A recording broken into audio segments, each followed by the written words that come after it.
Exam में भी बैठे हो और अगर नहीं हो रहा, कंपटीशन एग्जाम क्लियर नहीं हो रहा, या सीए का एग्जाम है या अन्य चीजों की पढ़ाई आप कर रहे हैं या कहीं नौकरी के लिए अप्लाई कर रहे हैं, नहीं हो रहा, 5 शमी पत्र, कितने जम के बोलो जरा, 5 शमी पत्र, 5 बेल पत्र, 5 मूंग के दाने, काय के दाने, मूंग, 5 मूंग के दाने, 5 सफेद पुष्प, कोई भी सफेद पुष्प जो आपको मिल जाए, शिव जी को समर्पित कर कर 1 लोटा पानी, नाम और गोत्र बोलकर, और जिस एग्जाम में बैठ रहे हो, जिस कंपटीशन एग्जाम में बैठ रहे हो, उसका स्मरण कर कर आपको छोड़ना है। जिस व्यक्ति पर कर्जा बहुत ज्यादा मात्रा में हो जाता है और कर्जा चूकता नहीं है, तो में अगर कोई श्रेष्ठ वृक्ष माना गया है तो वो बट का वृक्ष माना गया।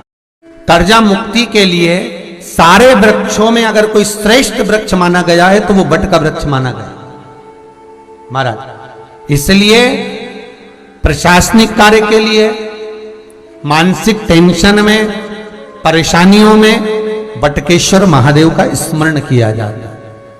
और यदि निवेदन करूंगा, बहुत ज्यादा यदि आपको कर्जा हो गया, बहुत ज्यादा कर्जा हो गया और वो कर्जा चूक ही नहीं रहा, तो थोड़े दिन बड़ के पेड़ के नीचे आप बटकेश्वर महादेव के लिए 1 लोटा पानी, उसमें थोड़ा सा पिसा हुआ चावल पीस के गला लेना चावल को और पीस लेना, पीस के उस पानी में मिला लेना और मिलाकर उसमें थोड़ी सी हल्दी पिसी हुई डालकर बटकेश्वर महादेव के नाम से बड़ के पेड़ के नीचे अपनी कामना कर कर जो कर्जा हुआ है उस कर्जे का भान देते हुए, स्मरण देते हुए छोड़ दीजिए महाराज।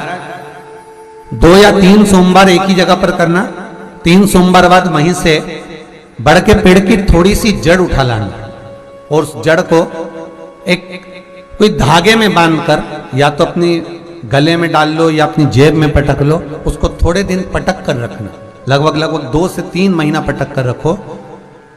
वो जड़ जैसे बड़ का पेड़ विस्तार होता है, पानी गिरे ना गिरे, जल वृष्टि हो ना हो, गर्मी पड़े ना पड़े, उसको कोई फर्क नहीं पड़ता, बड़ का वृक्ष आप रूप फैलता जाता, उसकी जड़ें अपने आप प्रबल होती है। उसी तरह ये बटकेश्वर महादेव कहीं से भी अगर जड़ आपके पास में रखी है 1 महीना, 2 महीना, 3 महीना तक, तो ये जड़ अपने आप लक्ष्मी को पकड़कर खींच कर लाती है और कर्जे से मुक्त कर देती है।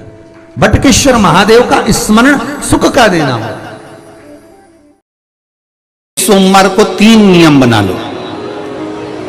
जिस दिन मेरा भोले बाबा तुम पर कृपा कर दे, उस दिन सोमवार का एक नियम बनाओ कि महीने का 1 सोमवार मुझे ऐसा करना है, 3 नियम धारण करना है महीने के सोमवार को। पहला, सुबेरे जाकर शंकर भगवान को 1 लोटा जल चढ़ाना है। दूसरा, दोपहर के समय पर जाकर मुझे बेलपत्री के वृक्ष के नीचे एक चावल का दाना रखकर बेलपत्री की 7, 11, 21, 108, 51 जितनी परिक्रमा आप लगा सकते हो वो लगाना है। और तीसरा, बेलपत्री के वृक्ष के नीचे और शंकर के मंदिर के दरवाजे पर मुझे एक घी का दीपक लगाना है। बस ये 3 नियम जिसने महीने में एक बार ले लिया, समझ लो उसको पीछे हटने की जरूरत ही नहीं, वो आगे ही बढ़े। महीने के किसी एक सोमवार का ऐसा नियम बना लो कि मुझे 3 नियम धारण करना है महीने के किसी भी एक सोमवार को। हम ये नहीं कहेंगे कि तुम सोमवार 5 पढ़ रहे हैं तो 5 को करो, 4 पढ़ रहे हैं तो 4 को करो, 3 पढ़ रहे हैं तो 3 को करो। तुम तो महीने का एक सोमवार का नियम बना।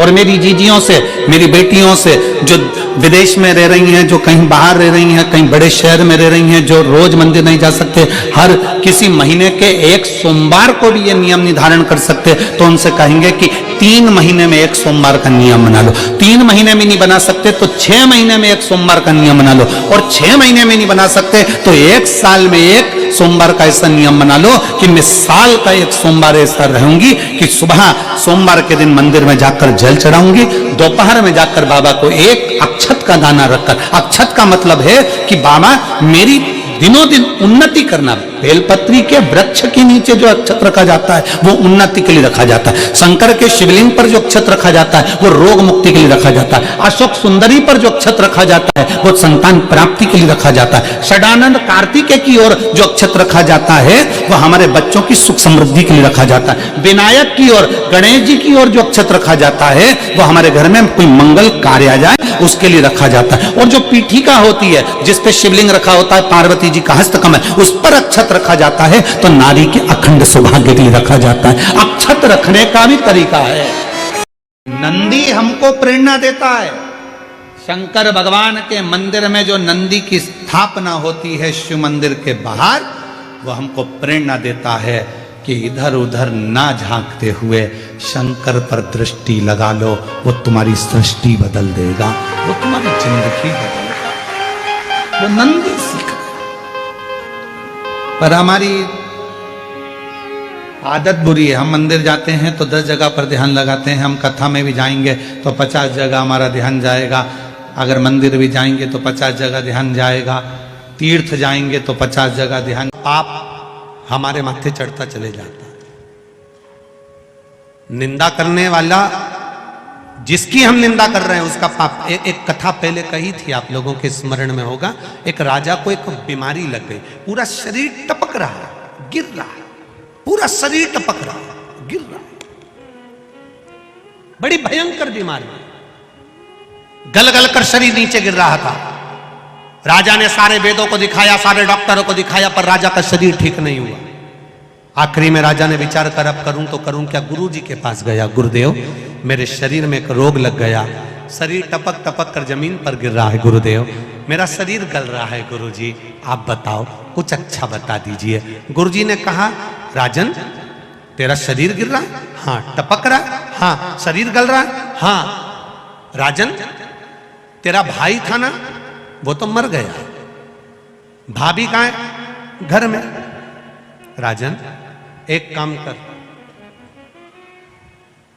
जहां जिस कक्ष में तेरी भाभी सोती है उस कक्ष के बाहर रात्रि के समय पर जाकर दरी बिछाकर सोना चालू कर दे। किसी को बताना मती, किसी को बोलना मती, किसी से कुछ कहना मती, बस भाभी के कमरे के बाहर जाकर सोना चालू कर दे। ठीक है महाराज, इससे अच्छा हो जाऊंगा? बिल्कुल अच्छा हो जाएगा, जा सो। अब गुरु जो बताता है बड़ा विचित्र बताता है। दुनिया के लोगों को भले लगता है क्या शंकर जी को जल चढ़ाने से ऐसा हो सकता है, क्या बेलपत्र चढ़ाने से ऐसा हो सकता है, क्या धतूरा चढ़ाने से ऐसा हो सकता है, क्या शहद चढ़ाने से ऐसा हो सकता है, क्या चावल का दाना चढ़ाने से ऐसा हो सकता है, क्या शंकर जी के मंदिर में सफाई करने से, शिव जी के मंदिर को धो देने से शंकर के मंदिर को साफ कर गया, उसके कमरे में जाकर सोता है। भाई मर गया और राजा भाभी के कमरे में जाकर सो रहा है। एक दासी ने दूसरी से कहा, दूसरी ने तीसरी से कहा, तीसरी ने चौथी से कहा, चौथी ने पांचवी से कहा।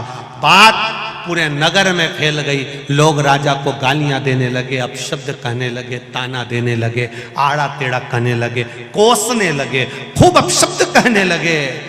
राजा धीरे धीरे धीरे धीरे राजा का शरीर अच्छा होते चले गया, राजा का शरीर ठीक होते होते चला गया। राजा एक नारियल लेकर, श्रीफल लेकर गुरु जी के पास पहुंच गया। गुरु जी, किसी डॉक्टर की दवाई नहीं लगी, किसी वेद की औषधि नहीं लगी, केवल भाभी के कमरे के बाहर सोने से मेरी बीमारी ठीक हो गई। कैसे हो गई?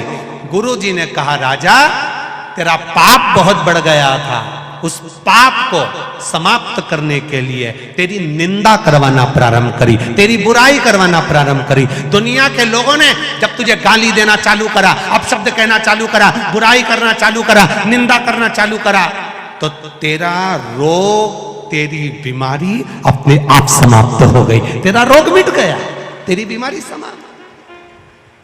तुम देखना, अपने अपने घरों में देखना, बहू का घुटना दुख है, बहू की कमर दुख है, बहू की पीठ दुख है, बहू का सिर दुख है, बहू का हाथ दुख है, बहू का पांव दुख है, और 70 साल 80 साल की डोकरी का कुछ नहीं दुख है। लिंग में प्रथम ज्योतिर्लिंग सोमनाथ, जहां पर चंद्र कुंड है, जिस सोमनाथ जी के पास में भगवान शंकर के उस धाम के पास में भगवान कृष्ण भी आकर अपने प्राणों को त्यागना चाहते हैं, क्योंकि वहां से मैं मुक्त हो जाऊंगा, संसार के सारे बंधन छूट जाएंगे। ऐसे सोमेश्वर महादेव का स्मरण किया गया। भगवान अर्धनारीश्वर भगवान, जब इंसान को मृत्यु का समय नहीं मालूम कि कब मरेगा, तो पूजन का समय क्या पूछना। हर पल दिन रात भगवान की भक्ति ऐसे करो कि मैं अगले पल जीवित रहूंगा कि नहीं रहूंगा। जब मौत का ठिकाना नहीं तो मरने का क्या ठिकाना, भजन का क्या ठिकाना। घड़ी चंद्रदेव ने पूछा शिव जी की आराधना कब, तेरा मन पड़े जब कर, 24 घंटा शिव की स्तुति कर।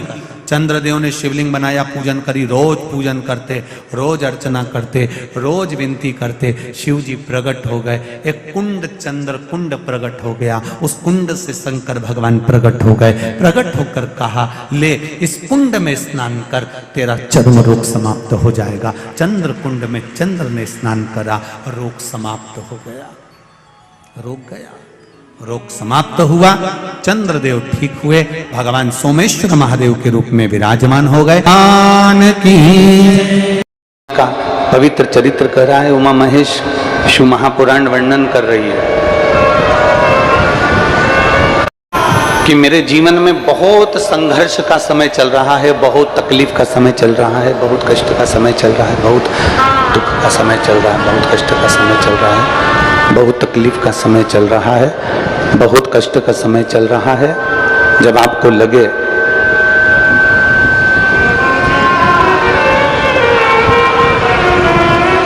जब आपको महसूस होने लगे कि बहुत कष्ट का समय है, बहुत तकलीफ का समय है, बहुत कष्टप्रद समय चल रहा है, शिव महापुराण की कथा कहती है 2 बेलपत्र,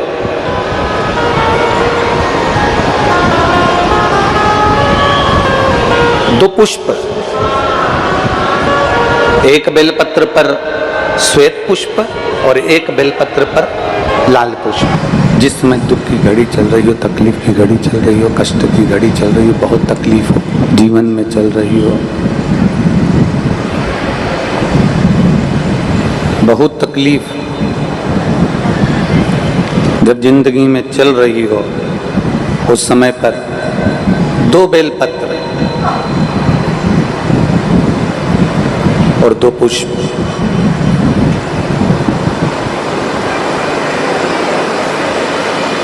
दो बेलपत्र और 2 पुष्प, एक पुष्प लाल लेना है, एक पुष्प लाल लेना है और एक पुष्प श्वेत लेना है। जो लाल पुष्प वाला बेलपत्र है उसको अशोक सुंदरी वाली जगह पर समर्पित करना है, और श्वेत पुष्प वाला जो बेलपत्र है, सफेद पुष्प वाला जो बेलपत्र है, उसको भगवान शंकर का जो शिवलिंग है, भगवान शिव का जो शिवलिंग है उस पर समर्पित करना।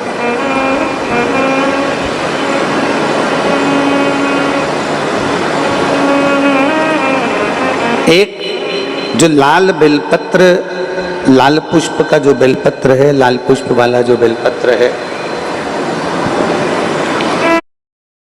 अशोक सुंदरी वाली जगह पर, और श्वेत पुष्प का जो बेलपत्र है वो सफेद पुष्प वाला बेलपत्र भगवान शंकर के शिवलिंग पर समर्पित। अपने दिल की कामना अपने मन से बाबा से प्रार्थना करो, अपने हृदय से भगवान शिव को कहो और दिल से देवाधिदेव महादेव को कह कर आओ, दिल से, हृदय से।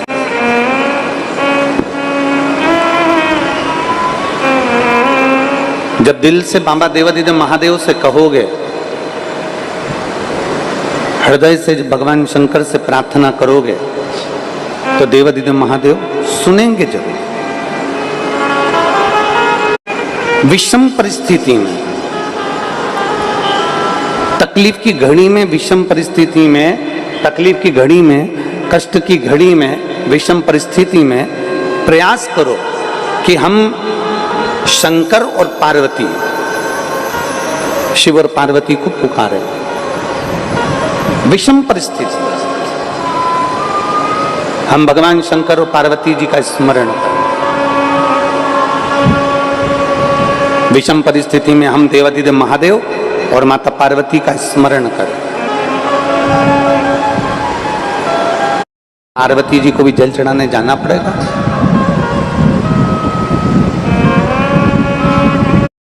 के लिए जाना है। शिव महापुराण की कथा कहती है, आप अगर हृदय रखकर